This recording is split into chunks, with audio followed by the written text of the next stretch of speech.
Buongiorno, allora, tempo per un nuovo video finalmente, soprattutto un video in diretta, in tempo reale, fatto e pubblicato, perché negli ultimi tempi avete visto i video erano stati registrati in precedenza e poi ho pubblicato tutta una serie di pillole, ce ne sono ancora qualcuna, adesso vedrò cosa farci, giusto per capire. Allora, questa volta parliamo, come avete visto dal titolo, di qualcosa di grosso, grosso proprio nel senso di grosso, ingombrante, pesante, ma estremamente delicato. Parliamo dei prototipi del nuovo diffusore Quantico, prototipi che ormai sono prototipi definitivi, no? Li abbiamo presentati per la prima volta a Camaiore a gennaio, poi da allora ci ho ancora lavorato sopra per affinare alcune cose. Devo dire che sono piaciuti già tantissimo a gennaio, perché i commenti che ho avuto a caldo dalle persone che si fermavano ad ascoltare e poi anche nei giorni successivi a chi mi ha messaggiato, a chi mi ha scritto eccetera, erano stati estremamente positivi e ne sono veramente molto contento, perché è stato un lavoro abbastanza impegnativo la messa a punto di un diffusore del genere. E quindi il fatto che sia piaciuto, che sia stato gradito, che sia stato anche capito, perché non è un diffusore convenzionale, mi ha fatto veramente tantissimo piacere. In che senso non è un diffusore convenzionale? Vabbè, insomma, mi metto vicino così l'effetto zoom non vi può ingannare sulle reali dimensioni. Vedete, i cosini qui sono alti circa 2 metri, larghi una sessantina di centimetri abbondanti, quindi roba grossa. Non è il classico mini diffusore che buttiamo lì sulla mensolina, sullo stand e ce ne dimentichiamo. È un oggetto veramente importante. Questi diffusori arrivano a un'efficienza che supera i 103 dB o comunque ci va nei dintorni, quindi vi portano in un mondo, in un modo di ascolto totalmente differente dal solito, totalmente vincolato da quelli che sono i parametri classici, la risposta in frequenza, l'estensione, tutte queste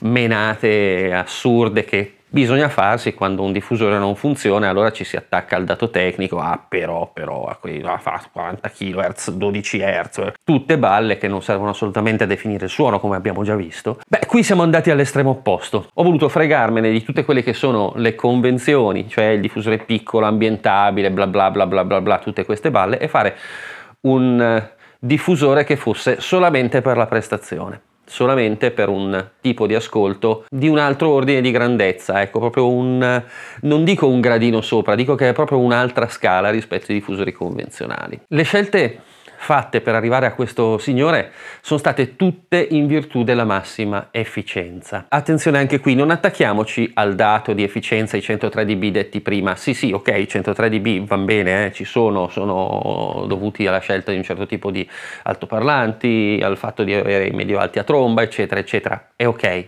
ottima cosa. Ma l'efficienza nella sua accezione più ampia, per cui il cablaggio, scelte sul crossover sono state proprio tutte improntate innanzitutto a far passare più informazione, più segnale possibile, senza perdite, o comunque con perdite estremamente ridotto. Senza perdite è una di quelle definizioni da pubblicità che non ci interessano minimamente.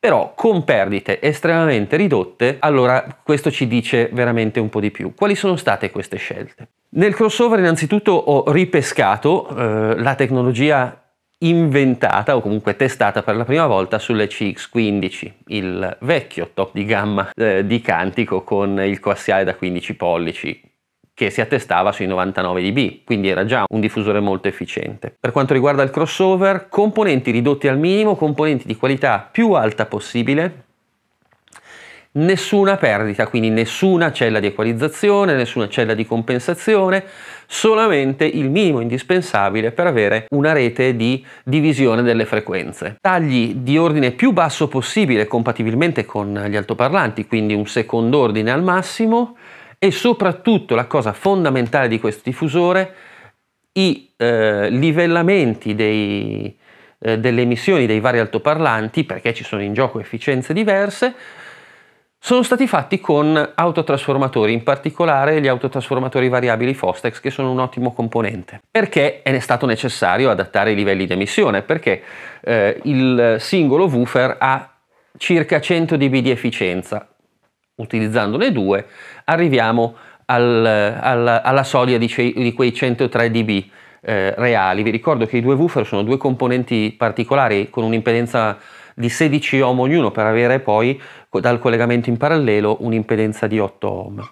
E quindi questo è il fattore limitante, ve lo metto fra virgolette perché a 103 dB limitante si fa molto per dire, dell'efficienza totale del sistema. Sì, perché i driver dei medio-alti, per come sono, arrivano oltre i 105, 107, 109 dB, quindi efficienze estremamente alte che vanno chiaramente riportate a livello dell'emissione dei woofer per non avere una risposta in frequenza totalmente assurda. Questo adattamento dei livelli viene fatto appunto con dei trasformatori molto belli e non con la solita rete resistenze. Perché? Perché la rete resistenze introduce forzatamente, per definizione, delle perdite molto alte, molto elevate di segnale. In questo caso bisognerebbe attenuare di circa 6 dB, che non è molto in relazione ad altre situazioni, ma già sarebbero 6 dB di segnale perso, e 6 dB di segnale perso, vi ricordo, è la metà, quindi il 50% andato buttato alle ortiche.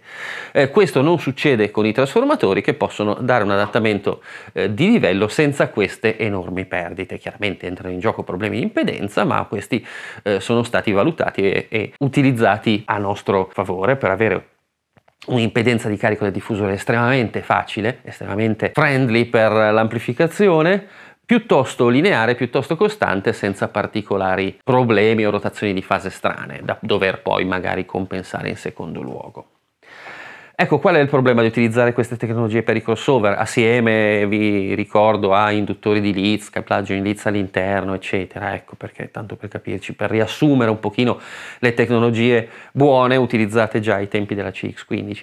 Il problema è che il crossover è venuto fuori una scatola grossa così.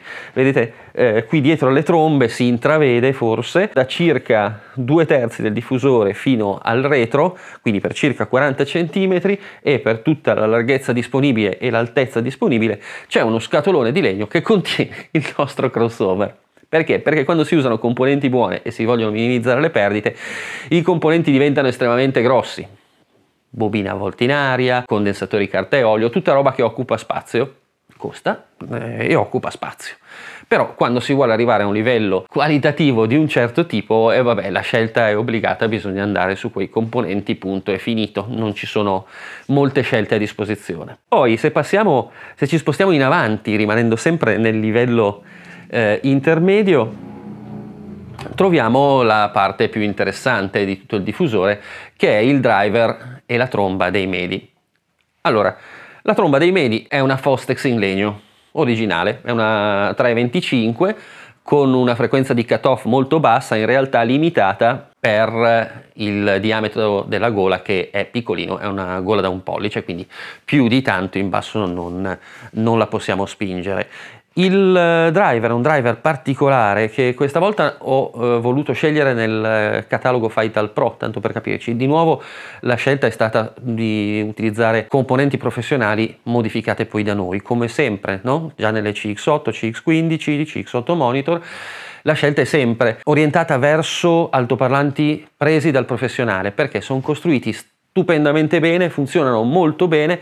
Chiaramente presi dal catalogo e utilizzati non si adattano minimamente a un ascolto ad alta fedeltà, perché i requisiti in quel caso sono diversi. Sistemando alcune cose riusciamo ad avere degli altoparlanti strepitosi che in ambito hi-fi non vi potete neanche sognare lontanamente, perché tipicamente trovate l'altoparlantino ciofechina di plastica esotica, esoterica, che poi suona come suona. Ecco, qui invece troviamo dei bei componenti costruiti bene, meccanicamente di una solidità incredibile e elettricamente anche, costruiti con materiali interessanti, quindi carta per i woofer, titanio per i driver, eccetera, che con qualche modifica chiaramente si prestano poi ad avere una riproduzione stupenda in ambito hi-fi. E quando dico hi-fi io parlo del mio concetto di hi-fi, non dell'hi-fi commerciale, ma veramente una riproduzione naturale dell'evento registrato, sperando che sia stato registrato in modo naturale e non in qualche modo strano come ogni tanto si vede. Però vabbè, insomma,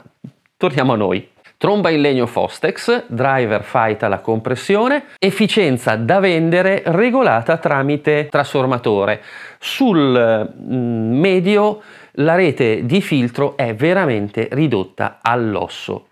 Un solo condensatore serie, molto bello, in modo da lasciar passare il più possibile il segnale. Come si fa ad arrivare ad avere un solo componente serie? ci si sbatte a cercare il componente serie giusto e poi si lavora sul driver in modo che possa accettare un filtraggio del genere, perché normalmente driver di questo tipo lavorano con filtraggi estremamente ripidi, addirittura con crossover elettronici, compensazioni ADSP e cose del genere, quindi un ambito completamente diverso da quello che vogliamo noi.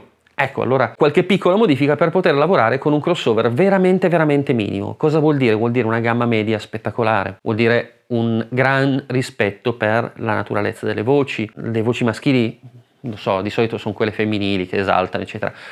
Va bene, in questo caso l'impressione è veramente quella che ti prende, me l'hanno data certe voci maschili ascoltate da questo sistema, perché una pienezza, una ricchezza di dettaglio veramente enorme. Una particolarità che di nuovo viene dalla CX15 è la frequenza di incrocio fra la tromba e il woofer, frequenza che io ho volutamente tenuto molto alta rispetto alla norma. Tanto per capirci, l'incrocio è a 1 kHz.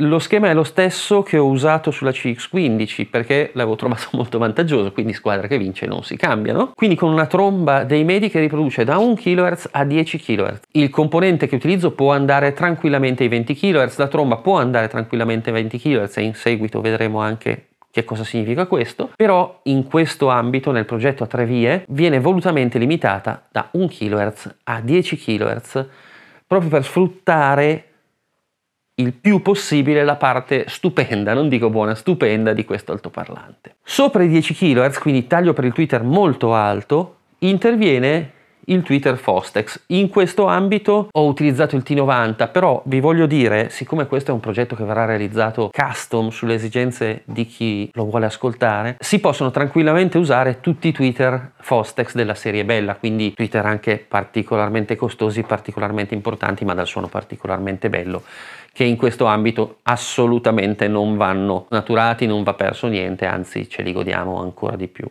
Quindi la scelta può essere nell'ambito di tutti quei modelli che ci sono a disposizione da Fostex. Anche in questo caso il taglio 10 kHz ci viene in aiuto, perché questo genere di tweeter, che Fostex addirittura definisce super tweeter, in realtà di super tweeter ha poco, è un tweeter che è strutturato per lavorare bene in alto. Fostex dichiara un'estensione fino ai 39 kHz, tanto per capirci, non gradisce le basse frequenze. Danno una frequenza di taglio a 5 kHz, a 7 kHz comincia a dire qualcosa di interessante, a 10 kHz secondo me questo componente lavora veramente nel suo range naturale e dà il meglio di se stesso, tanto che anche un componente in questo ambito relativamente economico come il T90 riesce a tirare fuori veramente tanto dettaglio, tanta aria, per dirla con un termine audiofilo tremendo, però un enorme e piacevole respiro in gamma alta che non è mai caratterizzato neanche lontanamente da un velo di asprezza, una finezza, una facilità d'emissione enormi. Questo appunto grazie alla bontà dell'altoparlante, ci mancherebbe, ma al taglio molto alto. Soluzione che vi dicevo avevo già utilizzato sulle CX15. Torniamo un attimo ai nostri due wooferoni, perché qui bisogna spendere qualche parola in più per capire meglio alcune scelte ma abbastanza controcorrente di questo progetto. Allora, la prima ve l'ho già anticipata, il taglio molto alto, 1 kHz per dei woofer da 38, è qualcosa che dà da pensare, non è proprio una situazione usuale e in effetti non lo è. E con un woofer normale non lo si potrebbe fare. Assolutamente, però noi abbiamo preso questo woofer, gli abbiamo pacioccato alcune cose e riusciamo a farlo salire tranquillamente al kilohertz senza avere effetti sgradevoli o spiacevoli.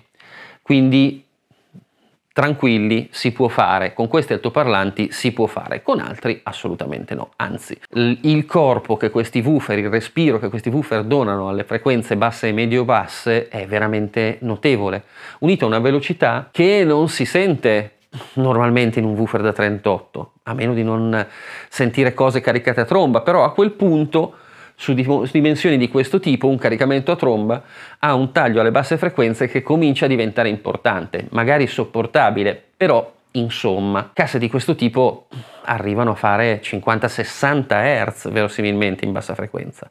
Con questi signori siamo scesi ampiamente sotto i 30. Da specifiche ci siamo intorno ai 26 Hz, 28 Hz, alle misure in ambiente in terzi d'ottava io l'ho visto scendere fino all'ultimo terzo d'ottava, quindi fino all'ottava dei 20 Hz, il che è una prestazione notevole. Come si fa ad arrivare a questo? Beh, intanto dicevo bisogna lavorare sul componente. Un componente standard non riesce a lavorare bene dai 20 Hz circa al kHz. Da una parte la coperta si restringe, però qui avevamo a disposizione un motore estremamente potente. Questo altoparlante, come anche l'altoparlante dei medi, utilizza magneti in neodimio molto potenti, ha un fattore di forza veramente diverso da quelli a cui siamo abituati. Con tutta questa spinta c'era la possibilità di giostrarsela un pochino a proprio piacimento per riuscire ad estendere il range di funzionamento di questo componente. E così abbiamo fatto. Naturalmente non basta da solo l'altoparlante, ci è voluto molto tempo perso fra simulazioni e prove, e misure e ascolti, alla fine gli ascolti, per riuscire a trovare un caricamento adatto per un componente simile, che è piuttosto strano alla fine della fiera. Normalmente un 38 cm di questo tipo viene caricato in volumi attorno ai 150 litri, addirittura 100. Non è il nostro caso. Non è il nostro caso. Anche qui l'impostazione del carico torna dalle vecchie care CX15. Quindi abbiamo scelto un volume addirittura superiore ai 250 litri per ogni altoparlante. Un volume che fa comportare il nostro sistema quasi come una cassa chiusa, ma non è una cassa chiusa. Grazie all'esperienza delle CX15 la scelta è ricaduta su un reflex senza tubo d'accordo ma solamente con una fessura. Che caratteristiche buone ha un tipo di caricamento del genere? Beh, un tipo di caricamento del genere intanto ci evita quelle fastidiosissime risonanze e rumori del tubo d'accordo che su un diffusore di questo tipo io trovo veramente fuori luogo, oltre che sgradevoli in generale. Ci permette anche di creare un accordo reflex con un Q molto basso, quindi con una risonanza molto poco marcata. In più, spostando molto fuori banda questa risonanza, ci permette di avere una risposta molto estesa in basso, senza avere quell'accidenti di impostazione che i reflex, tra virgolette, normali hanno, quindi il boom boom sulla frequenza di risonanza dell'accordo. Ecco, qui non c'è, e direi meno male una cassa del genere. Poi se la spingete vi spettina, per carità, perché un diffusore del genere con una superficie d'emissione, con 4 woofer da 38 che si muovono nella stanza, se volete alzare il volume e divertirvi, vabbè, vi assicuro, succede di tutto, altro che il boom boom. Ok, quando ci si vuole divertire, quando invece si vuole ascoltare con un minimo di raffinatezza, con un minimo di naturalezza, qui abbiamo un'estensione che va dai circa 39 kHz, del limite superiore del tweeter, fino a 26-28 Hz, quel che è in basso. Perché dico quel che è? Perché i 2 Hz in basso, sì, potete anche misurarli, non credo che sia una questione particolarmente utile a nessuno. Come si ascoltano questi diffusori? Vabbè, allora, il mio punto di vista è questo, quindi potenze basse, amplificatori molto raffinati, impianti molto curati, non necessariamente molto complicati, ma curati nel dettaglio, il giusto cavo, il giusto amplificatore, la giusta valvola, eccetera, l'alimentazione a posto, i cavi a posto. Con un impiantino del genere, un diffusore del genere vola. Poi non vi nascondo che se volete godervi le emozioni forti, vabbè, attaccategli pure quello che volete. La tenuta in potenza di questi diffusori è superiore alla tenuta al dolore delle vostre orecchie, ecco, mettiamola così. Se volete attaccargli, non lo so, 500 watt, vabbè, attaccate, non si spaventano, vi godrete le emozioni forti.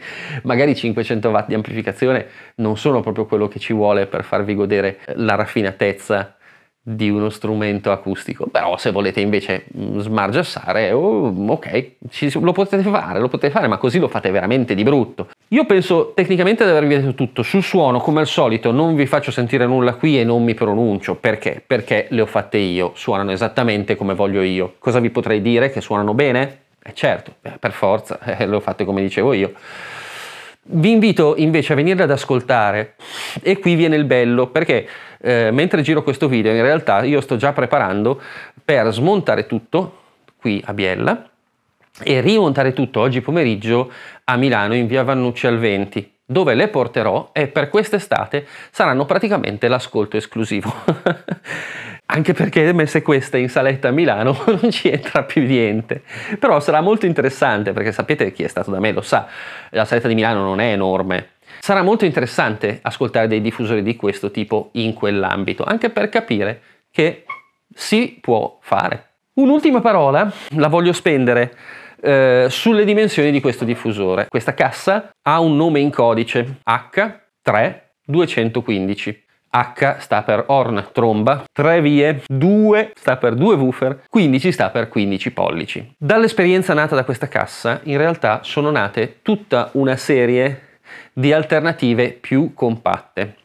In particolare da questo schema si possono scalare altri almeno 3 modelli, perché non è necessario avere il doppio woofer, quindi si può partire da una situazione con singolo woofer, 3 vie, con il 15 pollici.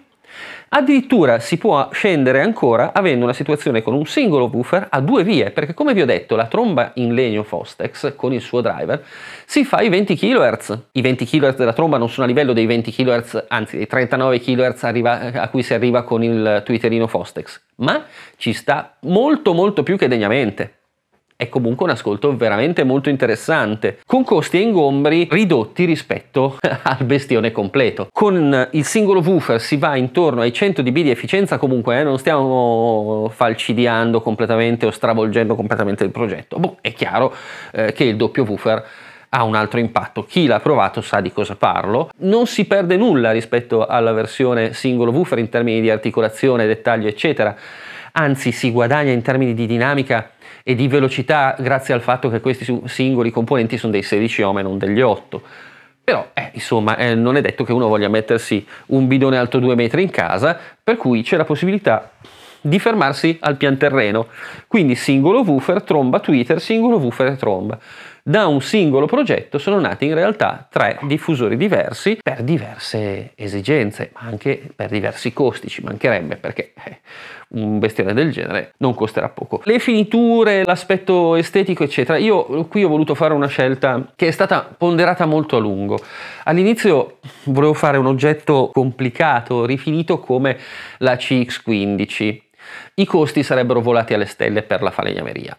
Posto che si può fare, perché si può declinare questo oggetto su forme simili a quelle della CX15, su finiture simili a quelle della CX15, quindi mogano, lucidato, laccature pianoforte, tutto ok, si può fare tutto. Però quello che mi ha fatto accendere un pochino quella scintilla che mi ha riportato ad altri progetti simili, molto più conosciuti, molto più nobili, ci mancherebbe, come i vecchi monitor giapponesi, TAD, piuttosto che i Pioneer Exclusive e cose del genere. Una linea molto semplice, quindi di questo tipo, con finiture in legno, finiture a cera, piuttosto che lucide se uno lo vuole, ma molto semplici, molto lineari. L'idea è di non utilizzare neanche delle griglie frontali, lasciare gli altoparlanti così in vista, perché la scena deve essere tutta per loro. Beh, credo di avervi raccontato parecchio allora di quello che c'è dietro gli altoparlanti.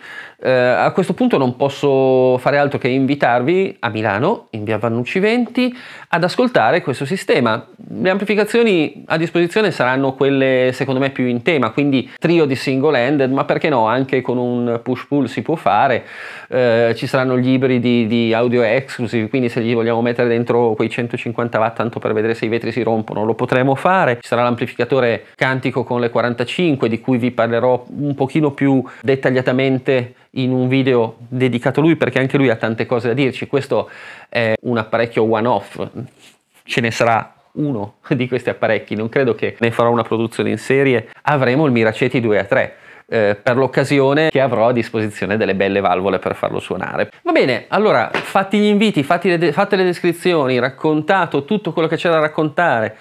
Ecco, se qualcosa mi sarà sfuggito ve lo racconterò di persona. Vi ringrazio per il vostro tempo, vi ringrazio per seguire il mio canale, vi ringrazio per chi non lo segue se lo vorrà seguire. Parleremo ancora oggetti del genere e oggetti particolari di questo genere qua, per cui se non volete perdervi il seguito iscrivetevi al canale, mettete un like e condividete questo video. Io credo che un sistema del genere non sia facile da ascoltare Vi aspetto, sono a vostra disposizione. Lunedì, martedì e mercoledì sono a Biella, ma loro non ci saranno più. Giovedì, venerdì e sabato mi trovate a Milano. Vediamoci lì, vi aspetto. Terrò qualcosa in fresco e l'aria condizionata accesa. Buon caldo a tutti, a presto!